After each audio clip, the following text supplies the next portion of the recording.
เห็นแฟนเพจของเรายูเรดิโอที่ว่าเขาจะได้ลงไว้ผ่านหัวข่าวน่าสนใจก็คือ 95% ของเว็บไซต์ในสปป.ลาวขาดการปกป้องความปลอดภัยขั้นพื้นฐาน Time to share D+ ผลิตภัณฑ์ปกป้องตับจากเครื่องดื่มแอลกอฮอล์สวัสดีท่านผู้ชมกลับมาพบกับรายการ Time to Share สำหรับหัวข้อที่เราอยากจะนำเสนอในมื้อนี้ก็คือเกี่ยวข้องกับแฟนเพจลาวยูเรดิโอที่ว่าเขาเจ้าได้นำเสนอข่าวและก็พาดหัวข่าวน่าสนใจว่า 95% หรือว่าเกือบ 95% ของเว็บไซต์ในลาวขาดการปกป้องความปลอดภัยขั้นพื้นฐานซึ่งเพิ่นก็มีข้อมูลอ้างอิงมาครั้งแน่เห็นข่าวนี้แอบตกใจเพราะว่าทุกมื้อนี้หากินกับโลกออนไลน์เพราะว่าเฮาเองก็เป็นยูทูบเบอร์และก็นำเสนอข่าวเฮาเองก็อยู่ในแวดวงของออนไลน์มาโดยตลอดก็เลยว่าฮู้ข้อมูลค่อนข้างที่จะหลายฮู้ทั้งด้านดีฮู้ทั้งด้านมืดของโลกออนไลน์ซึ่งว่าเขาก็นำเสนอไปเรื่อยๆซึ่งทุกคนเห็นได้ชัดเจนแล้วว่าโลกออนไลน์มีทั้งด้านดีและก็ด้านลบหรือว่าด้านมืดหลายอย่างที่ปะปนกันไปและก็ส่วนใหญ่ที่เราเห็นในปัจจุบันมันก็มาเกิดขึ้นเรื่อยๆก็คือทางด้านมืดที่มีอิทธิพลเพิ่มขึ้นณปัจจุบันและทุกคนก็ฮู้อยู่แก่ใจว่าเว็บไซต์หลายอย่างในบ้านเฮานี่มันมีความปลอดภัยค่อนข้างที่จะต่ำเพราะว่ามันมีเว็บไซต์ที่มีความเป็นอันตรายตัวอย่างคือพวกเว็บเกมหรือว่าพวกที่เป็นเว็บพนันต่างๆอยู่บ้านเฮาก็ค่อนข้างที่จะเข้าถึงได้ง่ายสังเกตเบิ่งหานเกมทั่วไปเฮาเข้าไปนี่เฮาว่าหันเกมหรือว่าหันอินเทอร์เน็ตแต่ความจริงมันคือคาสิโนออนไลน์แต่ว่าบ้านเฮาสามารถเข้าถึงได้อย่างง่ายดายแล้วก็สามารถที่จะลินการพนันออนไลน์ได้อย่างสะดวกสบายโดยสังในปัจจุบันก็เห็นได้ชัดเจนหลายคนก็มุดเนื้อมุดตัวย้อนไปติดเกมออนไลน์หรือว่าติดการพนันออนไลน์ที่เฮาเห็นทั่วไปแล้วก็เปิดแบบถูกกฎหมายที่เฮาเห็นตอนนี้แล้วก็สามารถเห็นได้หลายๆบ่อนหลายๆจุดตามหมู่บ้านทั่วไปเนาะอันนี้คือสิ่งที่ทุกคนหูอยู่แก่ใจว่าความปลอดภัยเนี่ยมันมีน้อยถ้าเทียบกับความก้าวหน้าของมิจฉาชีพที่เขาจะเอานำใส่ในเทคโนโลยีในปัจจุบันในบทเสนอสั่งกฎหมายว่าด้วยความปลอดภัยทางไซเบอร์โดยทานบ่เวียงคำวงศ์ดารารัฐมนตรีกระทรวงเทคโนโลยีและการสื่อสารต่อกับกองประชุมสมัยสามัญเทื่อที่ 9ของสภาแห่งชาติชุดที่ 9ในตอนเช้าของวันที่23มิถุนายนปี 2025ภายใต้การเป็นประธานของท่านพลโทสุวรรณเรืองบุญมีในห้องประธานสภาแห่งชาติซึ่งท่านรัฐมนตรีได้ให้ฮู้ว่าปัจจุบันสปป.ลาวกำลังก้าวเข้าสู่ระยะสำคัญของการหันเป็นดิจิตอล3เสาค้ำก็คือ1ก็คือรัฐบาลดิจิตอลและการเศรษฐกิจดิจิตอลและก็สังคมดิจิตอลอย่างไรก็ตามการหันเป็นดิจิตอลนี้ได้นำมาซึ่งความเสี่ยงและก็ภัยคุกคามใหม่ที่ร้ายแรงที่ประเทศเฮายังบ่ทันได้มีความพร้อมเพียงพอในการที่จะรับมือเรื่องของความปลอดภัยและก็ข้อที่2ก็คือเรื่องของการศึกษาการจัดดัชนีความปลอดภัยไซเบอร์ของโลกในปี 2023 ที่ผ่านมาแสดงให้เห็นว่าสปป.ลาวของพวกเราได้รับคะแนนเพียงแต่ 20.34% ของคะแนนทั้งหมดก็คือ 100% หรือว่า100คะแนนแต่ว่าเราได้แต่ 20.34 เท่านั้นซึ่งมันต่ำกว่ามาตรฐานสากลหลายที่ว่าเขาจะกำหนดไว้และในข้อที่3ในด้านเทคนิคการศึกษาเห็นว่าเกือบ 95% ของเว็บไซต์ในสปป.ลาวขาดการปกป้องความปลอดภัยขั้นพื้นฐานและก็คะแนนการสำคัญเช่นธนาคารรัฐบาลและก็โทรคมนาคมก็มีความเสี่ยงคล้ายคือกันสภาพการนี้สร้างความเสี่ยงสูงต่อกับความมั่นคงของชาติและก็ความปลอดภัยของข้อมูลสำคัญที่จะส่งผลกระทบต่อกับการนำใช้เทคโนโลยีที่เป็นดิจิตอลและก็คือความสามารถในการหันเป็นดิจิตอลของเฮาที่มีความปลอดภัยซึ่งยิ่งไปกว่านั้นประเทศของเฮากำลังเผชิญกับภัยคุกคามจากกลุ่มอาชญากรรมทางไซเบอร์ข้ามชาติที่ดำเนินการในภาคพื้นเสริมสร้างรายได้ผิดกฎหมายสูงถึง$39 ตรีสหรัฐต่อปีในทั่วโลกการหลอกลวงทางออนไลน์การบังคับให้เข้าไปในอาชญากรรมทางไซเบอร์และก็การแพร่ขยายของข่าวปลอมกำลังเป็นปัญหาที่หายแรงขึ้นเรื่อยๆในทั่วประเทศถึงแม้ว่าลาวเฮามีกฎหมายว่าด้วยการต้านและก็สกัดกั้นอาชญากรรมทางระบบคอมพิวเตอร์มาแต่ปี 2015และก็กฎหมายว่าด้วยเรื่องของการปกป้องข้อมูลทางอิเล็กทรอนิกส์มาตั้งแต่ปี 2017แต่ว่าการวิเคราะห์แสดงให้เห็นว่ายังมีช่องว่างที่สำคัญหลายอย่างต้องได้ปรับปรุงเรื่องของกฎหมายที่มีอยู่บ่ได้กำหนดอย่างชัดเจนว่าอันใดแม่นโครงหลังพื้นฐานสำคัญของชาติที่ต้องการจะปกป้องพิเศษและก็บ่มีการบังคับให้ขออภัยและก็บ่มีการบังคับให้รายงานเหตุการณ์ละเมิดความปลอดภัยและก็บ่มีระบบตอบโต้ต่อกับเหตุการณ์ฉุกเฉินแห่งชาติและก็ขาดมาตรการเทคนิคที่ทันสมัยด้วยความรับรู้ถึงความจำเป็นอันเร่งด่วนและก็รัฐบาลเองโดยเฉพาะเป็นกระทรวงเทคโนโลยีและก็การสื่อสารจึงได้ค้นคว้าสร้างกฎหมายให้สอดคล้อง องกับสภาพปัจจุบันพร้อมทั้งห้องหับและปัญหาที่เกิดขึ้นในอนาคตการสร้างห่างกฎหมายความปลอดภัยไซเบอร์ฉบับนี้แมนกฎหมายใหม่ที่มีลักษณะเทคนิคมีเทคนิคหลายและก็ถูกสร้างบนพื้นฐานของความข้อภัยถูกสร้างบนพื้นฐานของแนวทางของพรรคและก็หลักนโยบายของรัฐบาลและก็การศึกษาประสบการณ์จากประเทศที่ก้าวหน้าทางด้านนี้การสร้างกฎหมายนี้บ่เพียงแต่เพื่อแก้ไขข้อบกพร่องที่มีอยู่แต่ว่ายังเพื่อวางพื้นฐานที่เข้มแข็งสำหรับการพัฒนาประเทศลาวให้หันเข้าเป็นดิจิตอลในปี 2030 และก็การเชื่อมโยงภาคพื้นและสากลนำด้วยอันนี้ก็ขึ้นในข่าวจากเรายุทธเรดิโอเนาะที่ว่าเพิ่นได้ลงไว้ในมือก่อนเอาเข้าไปในมือนี่แหละขออภัยมันด่วนๆหนึ่งก็เลยว่าเบาผิดเบาถูกเนาะคือความโชคดีอย่างหนึ่งของคนเราเนาะหลายคนอาจจะเขาถึงข้อมูลได้ง่ายว่าง่ายก็คือคนเราเนี่ยสามารถที่จะท่องโลกอินเทอร์เน็ตได้อย่างสะดวกสบายและการค่อนข้างที่จะอิสระเนาะเพราะว่าไลน์เว็บไซต์ที่ประเทศอื่นเขาบล็อกในประเทศเรายังสามารถเข้าได้บ่ว่าจะเป็นเว็บโป้หนังผู้ใหญ่เกี่ยวกับอาชญากรรมหรือว่าการพนันต่างๆอยู่บ้านเรานี่สามารถที่จะเข้าถึงได้อันนี้คือความเป็นจริงที่เราเผชิญในปัจจุบันแต่ที่จริงนี่หลายคนก็มักเพราะว่ามันเข้าถึงได้ง่ายแล้วก็มันมีความอิสระแต่มันก็จะมีกลุ่มเปราะบางเนาะกลุ่มเปราะบางก็คือกลุ่มแบบเด็กน้อยเยาวชนที่แบบยังบ่สามารถใจแยกได้บ่สิเนาะคือตัวอย่างคือเด็กน้อยอายุ10 ปลายปีหรือว่าต่ำกว่าหันสามารถเข้าถึงเว็บโป้หรือว่าหนังผู้ใหญ่แบบนี้มันก็จะบ่ค่อยดีปานใดเนาะฉะนั้นจึงอยากให้มีการบล็อกสำหรับบางเว็บเนาะที่มันบ่เหมาะสมกับการเรียนรู้นะแต่ว่ามันเหมาะกับผู้ใหญ่หรือว่ามีการจำกัดการเข้าถึงแบบนี้ก็จะเฮ็ดให้มันดีต่อกับคนภายในประเทศเพราะว่าหลายประเทศนี่เขาจะบล็อกอันใดที่มันเป็นผลกับเยาวชนเนาะแต่ว่าในบ้านเฮาก็ค่อนข้างที่จะอิสระเนาะโดยเฉพาะเว็บพนันเนาะเกี่ยวกับพวกโรงพยาบาลหรือว่าพวกเว็บที่เป็นเว็บเกมหรือว่าการลงทุนเถื่อนแบบนี้นะคันบล็อกได้นี่จะเป็นสิ่งที่ดีหลายสำหรับบ้านเฮาแต่บ้านในปัจจุบันก็ค่อนข้างที่จะเข้าถึงได้ง่ายเพราะว่าอินเทอร์เน็ตทั่วไปเขาจะเปิดนี่มันก็คือคาสิโนแท้ๆนี่แหละเนาะที่ว่ามันเฮ็ดออนไลน์แต่ว่าเป็นลักษณะที่กฎหมายเพราะว่าเขาเปิดเป็นอินเทอร์เน็ตบางหน้าแต่ในความเป็นจริงมันบ่เป็นแบบนั้นเนาะคือการที่เข้าถึงเว็บไซต์ต่างๆแบบอิสระในบ้านเฮามันก็มีข้อดีแล้วก็มันก็มีข้อเสียเนาะ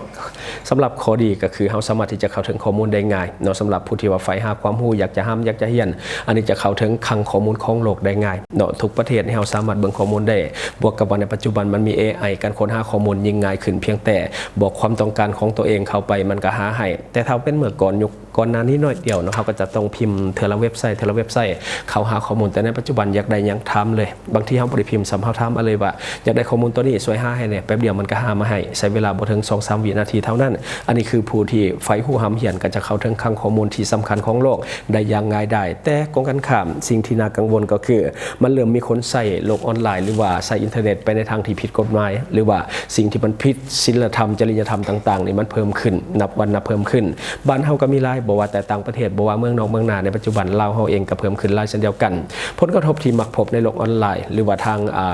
ปัญหาเรื่องของไซเบอร์ที่ว่าพบในปัจจุบันซึ่งว่าทุกคนน่าจะได้เห็นน้ำกันตัวที่1ก็คือการหลอกลวงกันผ่านสื่อออนไลน์อันนี้เห็นปกติในปัจจุบันบ่ว่าจะเรื่องของห้วยขูดหรือว่าอย่างต่างๆที่มันเกิดขึ้นในตอนนี้แก๊งคอลเซ็นเตอร์ต่างๆที่ว่ากำลังหลอกลวงกันในปัจจุบันก็คือการหลอกลวงกันผ่านสื่อออนไลน์อาจจะอยู่ภายในประเทศของเฮาอาจจะอยู่นอกประเทศของเฮาก็ดีเนาะการปล่อยข่าวปลอมก็เป็นอีกปัญหาหนึ่งที่กำลังระบาดหนักในปัจจุบันการสร้างข่าวจาก AI การสร้างข่าวที่บ่มีมูลความจริงหรือว่าการเอาข่าวเก่ามารีโพสต์เหตุให้เกิดกระแสในสังคมอันนี้ก็เป็นสิ่งที่กำลังสร้างผลกระทบสร้างความสับสนให้กับคนในสังคมบางทีนี่เหตุการณ์เกิดขึ้นเป็น10 ปีแต่ว่าเอามาโพสต์ขึ้นแบบนี้ก็จะเหตุให้เกิดความสับสนในข่าวและหลายคนก็หลงเชื่อเนาะบางทีก็ใส่ข่าวปลอมในการโจมตีกันแบบนี้ก็เหตุให้มันสร้างความเสียหายให้กับผู้ที่ถูกโจมตีบางทีนี่ปล่อยข่าวปลอมข่าวปล่อยภาพหลุดของคนอื่นหรือว่าโจมตีบุคคลนิติบุคคลหรือว่าหน่วยงานหรือว่าธุรกิจต่างๆเนาะโดยการใช้สื่อออนไลน์ในการโจมตีกันโดยการปล่อยข่าวปลอมที่บ่มีมูลความจริงอันนี้ก็เกิดขึ้นหลายในปัจจุบันและผลกระทบต่อมาก็คือผลกระทบด้านจิตใจและก็สุขภาพจิตอันนี้มีผลหลายเนาะเพราะว่าหลายคนที่เป็นยูทูบเบอร์ TikToker หรือว่าคนอยู่ตามสื่อออนไลน์หรือคนที่ผลิตคอนเทนต์หรือว่าคอนเทนต์ครีเอเตอร์มักจะถูกโจมตีด้วยประการต่างๆนานาและเฮาเองก็เคยผ่านจุดนั้นมาเช่นเดียวกันบ่ว่าจากการบูลลี่หุบหางหน้าตาเนาะการบูลลี่ผ่านสื่อสังคมออนไลน์เกิดขึ้นอย่างง่ายได้ตัวอย่างคือการวิพากษ์วิจารณ์บุคลิกภายนอกหรือว่ารูปลักษณ์รูปพรรณสันฐานแบบนี้เห็นลายบางทีผู้นั้นขี้ลายผู้นี้งาม มีการบูลลี่กันบางทีไปเฮ็ดหน้าเฮ็ดตาไปเสริมดังเสริมยังมาแบบนี้เนาะก็คาดว่ามันสิงามแต่ว่ามันอาจจะบ่ได้ถึกใจหลายคนที่ว่าอยู่ในโลกโซเชียลอาจจะมีการวิพากษ์วิจารณ์ต่างๆนานาอันนี้ก็เฮ็ดให้เกิดผลกระทบกับสภาพจิตใจก็คือการบูลลี่กันโดยเฉพาะผู้พิการเนาะเวลาถูกบูลลี่นี่ก็จะเป็นการซ้ำเติมเขาเจ้าแล้วก็จะเฮ็ดให้เกิดความบอบช้ำทางด้านจิตใจเนาะและก็ต่อมาก็คือการวิพากษ์วิจารณ์การกระทำของคนอื่นหรือว่าการวิพากษ์วิจารณ์ธุรกิจการวิพากษ์วิจารณ์รูปร่างภายนอกเช่นกันเนาะอันนี้ก็คือเกิดขึ้นหลายในปัจจุบันคือบางทีเนี่ยเขาบ่ได้เกี่ยวของดอกเฮาแค่เลือนมาเห็นแต่บางทีเนี่ยก็ไปเขาไปวิพากษ์วิจารณ์ไปบูลลี่คนอื่นได้ยังไงได้เพราะว่าบ่มีตัวตนเด้มันอยู่ไกลกันแต่อย่าลืมได้ว่ามันมีกฎหมายเนาะสามารถที่จะเอาผิดได้กับกรณีที่ว่ามีการวิพากษ์วิจารณ์หรือว่าบูลลี่คนอื่นผ่านสื่อออนไลน์และต่อมาก็เรื่องของการถือคุกคามความเป็นส่วนตัวอันนี้บางคนนี่ถือคุกคามแต่ว่าบ่ฮู้ตัวโดยซ้ำการถือคุกคามทางสื่อออนไลน์หรือว่าทางอินเทอร์เน็ตต่างๆตัวอย่างคือการเก็บข้อมูลของแพลตฟอร์มต่างๆบ่ว่าจะเป็น Facebook TikTok หรือว่าอย่างต่างๆที่มันยิงแอดโฆษณาได้สามารถที่จะการถึกโจรกรรมข้อมูลหรือว่าการลวงล้ำความเป็นส่วนตัวของเฮาตัวอย่างคือข้อมูลที่เป็นฐานของข้อมูลประชาชนแบบนี้นะบ่ว่าที่อยู่เบอร์โทรศัพท์บ้านเฮือนอายุเพศหรือว่าบ้านเกิดเมืองนอนอันนี้เป็นสิ่งที่เขาจะต้องการเนาะสิ่งที่เขาจะต้องการบอกว่าจะเป็นพฤติกรรมการใช้ชีวิตของเฮาการเสพสื่อของเฮานี่มันเก็บหมดทุกอย่างในปัจจุบันนี่มันก็เก็บของเฮาแล้วก็เรื่องของสถานที่ที่เฮามักไปเนาะเฮามักไปสถานที่แบบใดเนี่ยเขาเก็บไว้หมดฉะนั้นอันนี้หลายคนบ่ฮู้ว่าเฮาถูกละเมิดสิทธิส่วนตัวหรือว่าสิทธิส่วนบุคคลนี่ตั้งแต่ตอนใดเนาะเข้าใส่สื่อนี่เฮาถูกละเมิดตลอดเนาะและก็เป็นเรื่องเป็นราวกันอยู่ตัวอย่างคือ Facebook เนาะก็คือขึ้นศาลสหรัฐอยู่ตลอดเวลาก็ย้อนละเมิดสิทธิเอาข้อมูลของเฮานี่ไปขายให้กับผู้ที่ว่าลงโฆษณาหรือว่าผู้พัฒนาแอปหรือว่าเว็บไซต์แบบนี้ก็เขาเจ้าก็จะต้องการสินค้าเอาเข้าไปเนาะเขาเจ้าจะต้องการข้อมูลของเฮาเพื่อไปให้ขายให้กลุ่มคนที่ว่าเขาเจ้าขายสินค้าในโลกออนไลน์แบบนี้มันจะตอบโจทย์ถ้าว่าเขาได้ข้อมูลจริงจากเฮานี่การยิงแอดอย่างต่างๆนี่มันเป็นประโยชน์และมันจะต้องเป้าหลายเนาะและผู้ที่ว่ามาลงโฆษณาก็จะลงโฆษณาเรื่อยๆและรายได้มันก็จะเข้าบริษัทที่เป็นเจ้าของแพลตฟอร์มตัวอย่างคือ Facebook ก็จะเป็นมาร์ค ซักเคอร์เบิร์กที่ว่าจะได้ผลประโยชน์จากเรื่องนี้โดยการเอาข้อมูลของเรานี่ไปขายให้กับผู้ที่ว่าเขาต้องการลงโฆษณากับ Google เนาะผ่าน Google AdSense นะเนาะอันนี้ก็จะเป็นสิ่งที่หลายคนบ่ฮู้โตได้ว่าตัวเองถูกโจรกรรมข้อมูลแต่ตอนใดเนาะและต่อมาก็คือการถูกคุกคามจากผู้ใช้งานโดยกันเองบ่ว่าจะเป็นบุคคลทั่วไปคนที่แบบแอบมักเฮาหรือว่าแอบติดตามเฮาแบบนี้อยากจะฮู้จักหลายขึ้นอาจจะแชทมาหลายขึ้นหรือว่าโทรมาหลายขึ้นอันนี้ก็เป็นการคุกคามผ่านสื่อออนไลน์ยังบ่รวมถึงพวกธุรกิจต่างๆพวกบริษัทเซาสินเชื่อพวกปล่อยสินเชื่อพวกธนาคารต่างๆมักจะโทรมาให้เฮายืมเงินตัวอย่างคือที่เฮาเจอกันในช่วงที่ผ่านมาเนาะอันนี้ก็คือปัญหาที่มันเกิดขึ้นจากการคุกคามความเป็นส่วนตัวของเฮาในโลกโซเชียลหรือว่าโลกออนไลน์ที่ผ่านมานี่นักในเรื่องของบริษัทต่างๆโทรเข้ามาให้เฮายืมเงินหรือว่าโทรมาขายประกันโทรมาขายแบบสินค้าโดยตรงแบบนี้เนาะแม้แต่การขายตรงก็สร้างความหงุดหงิดรำคาญให้เฮาได้หลายเนาะยังบ่รวมถึงพวกวิกลจริตต่างๆที่มักแชทมาป่วนตัวอย่างนี่แหละเฮาเฮ็ดสื่อออนไลน์เฮาอยู่ในสื่อออนไลน์แบบนี้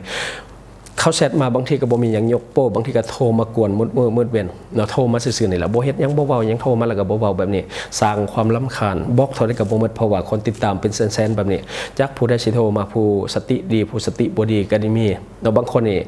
ติดตามดีเนาะแต่ด่าทุก EP ก็มีแต่ว่าเฮาเองก็บ่ถือซะเนาะเพราะว่าเขา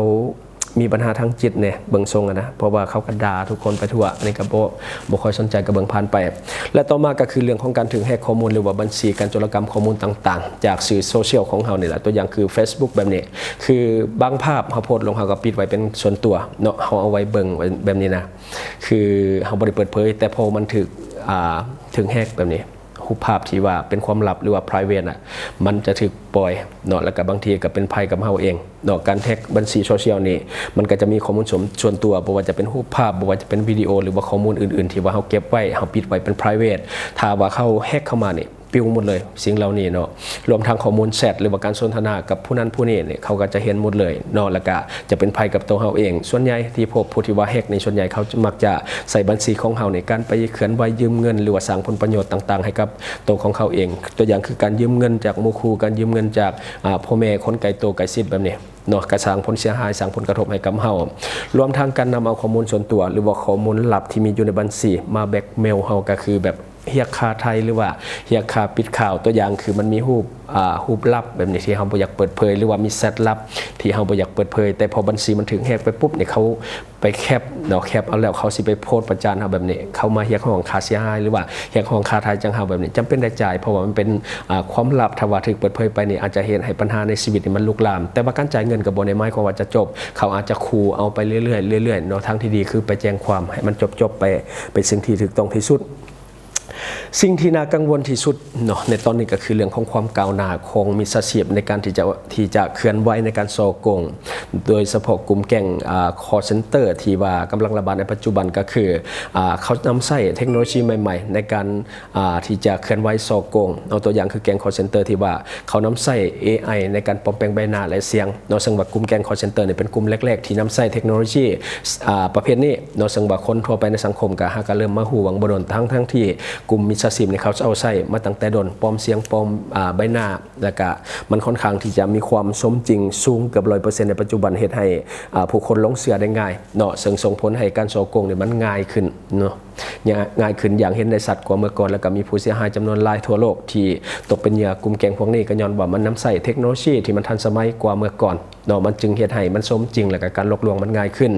สิ่งที่น่าห่วงกว่านั้นก็คือระบบการป้องกันไซเบอร์ของเฮาณปัจจุบันนี่มันยังถือว่าล้าหลังทั้งแม้ว่าเฮาเบิ่งว่ามันโอเคแล้วมันดีแล้วอยู่ในระดับมาตรฐานแต่ถ้าเฮาเทียบใส่กับทั่วโลกที่ว่าเขาเจ้าใช้กันของเฮานี่ถือว่ายังล้าหลังหลายทั้งที่เฮาใช้แพลตฟอร์มต่างๆทั่วโลกตัวอย่างเปิดตัว TikTok ประเทศอื่นใส่ประเทศเฮาก็ใส่ตัวอย่างคือพวกไลฟ์สดอย่างต่างๆแพลตฟอร์มต่างๆที่มีในโลกนี้นะประเทศอื่นเขาก็ใส่ประเทศเขาก็ใส่แต่ว่าในประเทศอื่นเนี่ยเขาจะมีเทคโนโลยีเรื่องของการป้องกันทางไซเบอร์เนี่ยค่อนข้างที่จะแน่นหน้าและก็มีมาตรฐานสูงแต่ของเฮาเนี่ยก็คือแบบพื้นฐานที่ว่าเฮาใช้ในปัจจุบันฉะนั้นจึงเฮ็ดให้การปกป้องหรือว่าการป้องกันทางไซเบอร์เนี่ยมันบ่ค่อยมีประสิทธิภาพเท่าที่มันควรจะเป็นเนาะคือการป้องกันสำหรับบ้านเฮาเนี่ยประสิทธิภาพมันก็เป็นไปได้ยากเราเสียเอาแบบแก๊ง call center เข้ามาสกงเฮาบ่ได้แบบนี้หรือว่าปัญหาอื่นๆเนาะพวกข่าวปลอมต่างๆที่ว่ามันมีอิทธิพลกับชีวิตเฮานี่การที่จะป้องกันเรื่องนี้เป็นไปได้ยากหลายสำหรับบ้านเฮาแต่ว่าอยู่ต่างประเทศเขาเจ้าเฮ็ดได้แล้วแป๊บเดียวเขาเจ้าสามารถที่จะปิดได้เลยแต่ว่าในบ้านเฮานี่ยังมีหลายเพจมีหลายบุคคลที่ว่าเขาเจ้าใช้ข่าวปลอมในการทำลายคนอื่นแต่ว่ายังปิดบ่ได้ในปัจจุบันเนาะซึ่งการป้องกันที่ดีที่สุดตอนนี้ก็คือการระมัดระวังด้วยตนเองและก็มีสติในการใช้สื่อโซเชียลหรือว่าสื่อออนไลน์ทั้งหมดเนาะอย่าเป็นลงเสือคนง่ายๆอย่าไปคิดว่าโชคลาภมันสิลอยมาบางทีนี่เขาโทรมาไปหับเครื่องหับของได้จ่ายภาษีหรือว่าจ่ายค่าธรรมเนียมแบบนี้ก็ไปลงเสือเขาแล้วก็โอนเงินไปให้เขาแล้วก็หวังว่าจะได้หับเครื่องแต่สุดท้ายก็เป็นแผนของแก๊ง call center ซึ่งว่าคนบ้านเฮาตกเป็นเหยื่อรายฉะนั้นการระมัดระวังโดยตนเองหรือว่าการมีสติในการใช้สื่อออนไลน์นี่ถือว่าเป็นสิ่งที่จำเป็นที่สุดณปัจจุบันเนาะอันนี้ก็คือสิ่งที่เฮาอยากจะนำเสนอในมื้อนี้หวังว่าท่านจะได้รับสาระดีๆสำหรับท่านที่ว่าเบิ่งรายการเฮาอยู่คิดเห็นจะได้กับสิ่งที่ว่านำเสนอไปก็อย่าลืมฝากไว้ภายใต้คอมเมนต์ของเฮาและข้าพเจ้าจะเข้าไปอ่านด้วยตนเองแล้วก็ข้อฝากเนาะสำหรับท่านใดที่ว่ามีพฤติกรรมเสี่ยงเรื่องของการกินดิบกินแดงรับก้อยซอยจุเลือดแป้งเนาะแล้วก็กินแบบต่อเนื่องก็คือการนำเชื้อโรคเข้าสู่ร่างกายของท่านพยาธิใหม่ๆในตับสารตับไวรัสตับต่างๆที่ว่าเป็นต้นเหตุของการเสียชีวิตของคนเราหลายที่สุดในแต่ละปีรวมทั้งพฤติกรรมเสี่ยงในเรื่องของการดื่มเหล้าดื่มเบียร์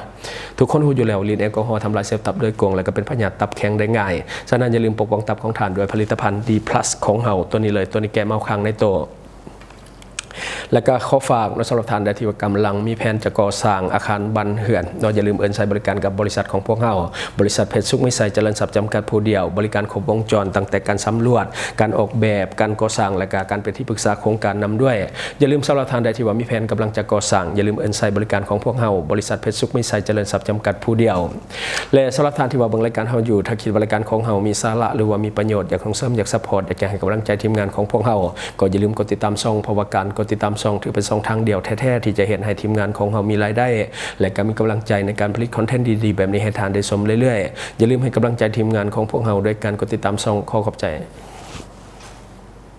อยู่เมืองลาวใช้แต่เงินกีบลาวและส่งเสริมผลิตภัณฑ์ภายในเพื่อลดพรการนำเข้าสินค้าและแก้ปัญหาเงินตา บริษัทเพชรสุขมิไซเจริญทรัพย์จำกัดผู้เดียวบริการก่อสร้างครบวงจรหับสำรวจพื้นที่ก่อสร้างและให้คำปรึกษาโครงการหับออกแบบโครงการต่างๆทั้งแบบ 2D และ 3D การบริการคิดไล่และการประเมินโครงการก่อสร้าง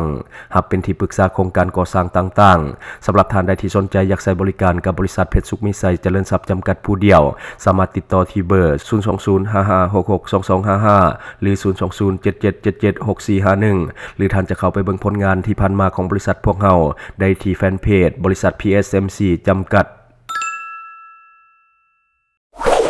Subscribe for more video.